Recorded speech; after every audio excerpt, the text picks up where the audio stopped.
আসসালামু আলাইকুম প্রিয় বন্ধুরা। ফায়ার বা আগুন আগুন নাকি এখন প্রচন্ড ট্রেন্ডিং এ আছে। আসলে আমি দেখি যে বাংলাদেশে যারা কন্টেন্ট ক্রিয়েটর আছে, ম্যাক্সিমাম কন্টেন্ট ক্রিয়েটর আগুন নিয়ে বেশ ভিডিও বানাচ্ছে, ভিডিও নাকি ভাইরাল হচ্ছে।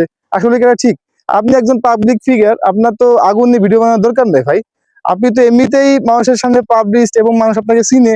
তো আসলে আগুন কেউ দেখা গেল গাড়িতে আগুন লাগাই দিচ্ছে, কেউ বাড়িতে আগুন লাগাই দিচ্ছে, এটা কোনো আপনার সিস্টেম হলো? আপনি একজন পাবলিক ফিগার, আপনার একটা জনপ্রিয়তা আছে, আমি কারোর নাম উল্লেখ করবো না। তো এরকম যারা করতেছেন এটা অবশ্যই ভুল করতেছেন। আপনারা ফিরে আসেন। আসলে ভাই ট্রেন্ডিং টপিক কখনো আগুন হতে পারে না। আগুন কখনো আপনাকে ভালো কিছু দিবে না। আপনি আগুন নিয়ে খেলা করবেন, অবশ্যই এর ফলাফল খারাপ হবে। আমি বলবো প্রত্যেকটা কন্টেন্ট ক্রিয়েটরের উদ্দেশ্যে, ভাই আপনারা যারা পাবলিক ফিগার আছেন, যারা পাবলিশড আছেন, প্রত্যেকের কাছে আপনারা আমি মনে করি ভালো একটা অবস্থানে আছেন। আপনাদের অবস্থান ধরে রাখেন এবং আপনার এই ধরনের ছেলে খেলা, যারা বাচ্চারা খেলতে পারে আগুন নিয়ে, এটা আপনারা খেলা থেকে বিরত থাকুন এবং আপনারা ভালো কন্টেন্ট মানুষের সামনে নিয়ে আসেন। অবশ্যই মানুষ আপনাদের কন্টেন্ট দেখবে আশা করি। আসসালামু আলাইকুম।